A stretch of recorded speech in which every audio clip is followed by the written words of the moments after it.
Hi, my name is Pat, and this is my channel, Book Chat with Pat, and I'm glad that you're here. Today I'm going to be doing a tag. This is the Spoiler Booktag, and this is a tag that was created, I think, about 3 years ago by Scott at Gunpowder Fiction and Plot. And this tag was recently revived by my friend Jess at Jess Book Girl TV, and Jess tagged me. So thank you, Scott, for creating this tag 3 years ago, and thank you, Jess, for reviving it and for tagging me. So here we go. Prompts. Number 1, what do you consider a spoiler? Well, I guess a spoiler is generally considered to be having, any kind of information, too much information that tells us what's going to happen in the plot. Spoilers can occur in conversation, where somebody just tells you too much about what's going to happen. They sometimes occur in book reviews, although most book reviewers are careful about not revealing too much. Sometimes they can occur in blurbs on the back of the book or on the front of the, not so much on the front of the book, but descriptions on the back of a book. Introductions, prefaces. Spoilers can occur in any of those places. Number 2. Does the genre you're reading impact what you consider to be a spoiler? I would say yes.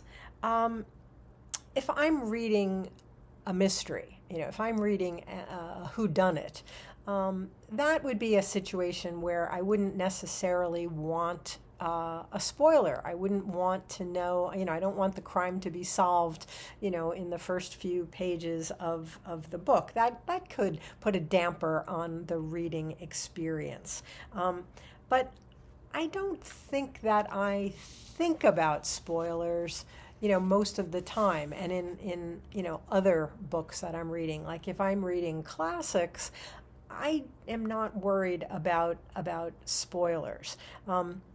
I feel like with many classics in literature, we kind of already know the story. We have the gist of it, even if we haven't read the book before.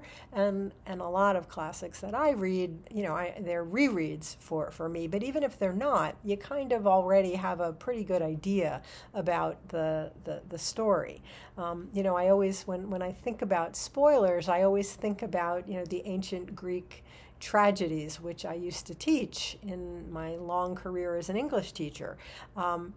Everybody knows the stories of the ancient Greek tragedies, and in the days when they were actually, first written, everybody knew the story. You didn't go to see the play because you wanted to know the plot. The plays were often part of religious festivals.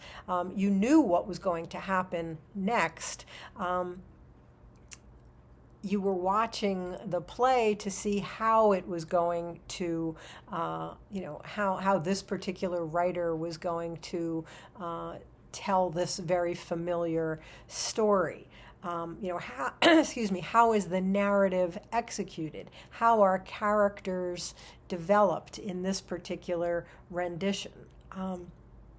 And I kind of feel like that about a lot of my reading of classics. I'm not really reading just to find out, I'm rarely reading to find out what happens next. If all that a work of literature is about is, what happens next in the plot, that work probably doesn't have a whole lot of depth of character or narrative style or theme, so I'm not really bothered by the idea of a spoiler in most situations. Mysteries would be the one exception. Okay, number 3, all the best bits are in the trailer. Sometimes a synopsis can be too detailed. Do you research books prior to reading them, or do you prefer to know nothing about the book? Yes, I do research most books before I read them. And I probably do a lot of research before I decide to read something. And I think that's the teacher in me. It's as if, every book that I'm about to read, I'm preparing to present to my students. I like to be able to look at a book in context. I like to see where it comes in the author's, greater body of work. I read book reviews. I watch a lot of book reviews. I listen to book podcasts. I spend time on, authors' websites. So yes, I definitely, it's rare for me to read a book cold without any background research or knowledge. And I don't know if I'm, a little bit, I don't know if I'm different in that regard, but I do think it has to do with having been an English teacher for so many years. Okay, number 4. Sometimes the introduction or translator's notes can spoil the ending, especially for classics. Has this ever happened to you? No. I know that people complain about this a lot. They complain about finding out too much in the introduction. I'm not really aware of having had that experience. I don't always read the introduction first, but often as a teacher, I did read introductions, and, I would use introductory material in my preparation to present a book to a class. So I know there are some introductions that are really, really detailed and long-winded, and they give away a lot about what's going to happen, but I've never had that experience where it's ruined my reading of a book. Okay, number 5, name a time somebody spoiled a novel for you. I actually cannot think of a time that someone spoiled a novel for me, but I do have some stories of people spoiling books for other people. When I taught, for most of my career, I taught in a public school system. And so, kids didn't buy books. We bought, the school system bought the books, and we would loan them to the students, and then we would collect them when we were done so that the next group could use them.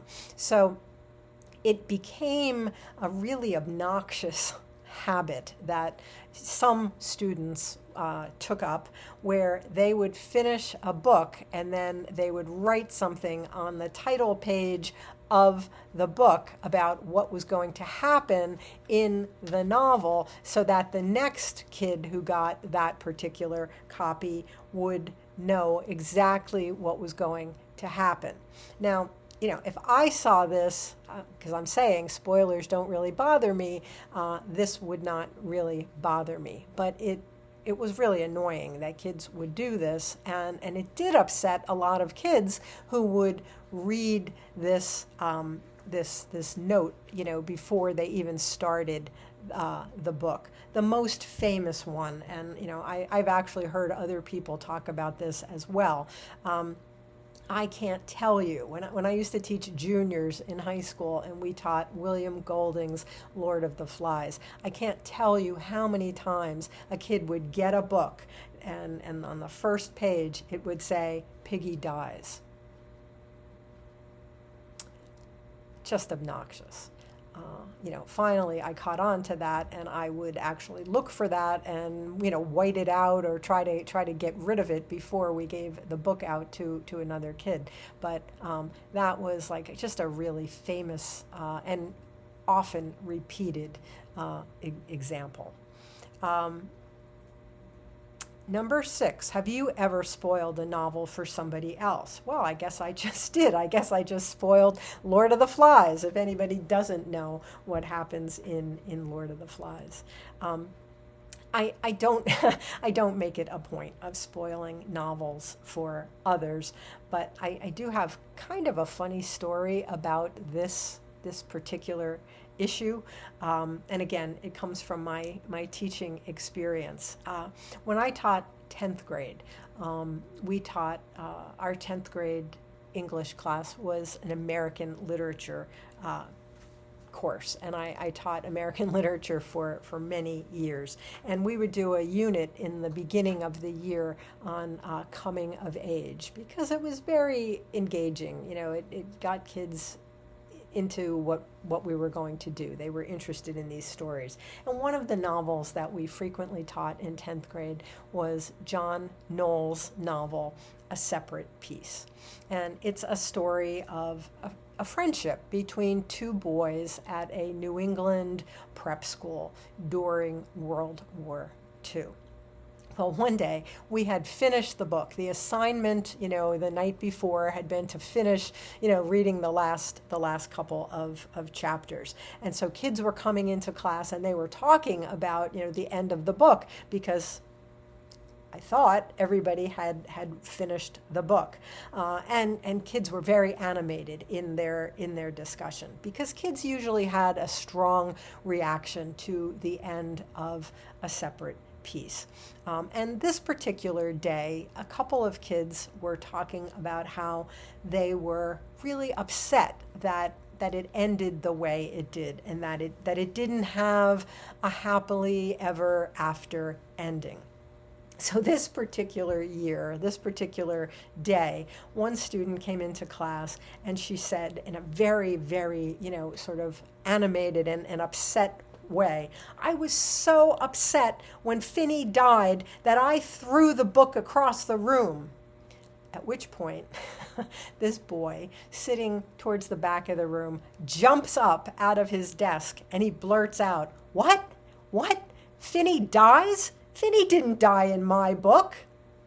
Well, everybody burst out laughing after this outburst, but then we discovered that this kid actually had a copy of the book where someone, a student who had it before him, someone had actually torn the final chapters out of the book. The last pages of the book were ripped out. And so this kid's reading of A Separate Piece ended really, really abruptly. And, you know, as we talked about it with him, he said, "Yeah, I thought it was a really stupid ending, like really like a non-ending." You know, well, he didn't see that that pages had been ripped out of the book. Now, the story about the kid who ripped the pages out of the book, that's a story for another time. I mean, that was something that was done very deliberately, and I'll tell that story another time. Okay, number 7. If spoilers ruin novels, are there some authors or genres you can't reread? No, I don't think spoilers ruin novels, and I can reread just about anything. And, you know, I'm sure that comes from teaching for so long, where I did reread. I reread everything I taught every year that I taught it. So I'm a rereader, and I've been a rereader for at least the last 45 years. Okay.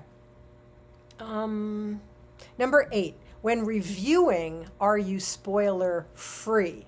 And does this limit your ability to discuss? Well, except for today, when I've just now spoiled 2 books, I try not to include details that people would perceive as spoilers. I don't tell the whole plot of a book when I'm talking about a book, when I'm reviewing a book here on the channel. But I never feel like my ability to discuss a book is limited by my efforts, not to include spoilers. I have plenty of stuff that I can talk about, as must be obvious by now, plenty of stuff to talk about without telling the entire plot. So the last question, number 9, is shout out. And Scott said, tell us about channels you enjoy and tag them.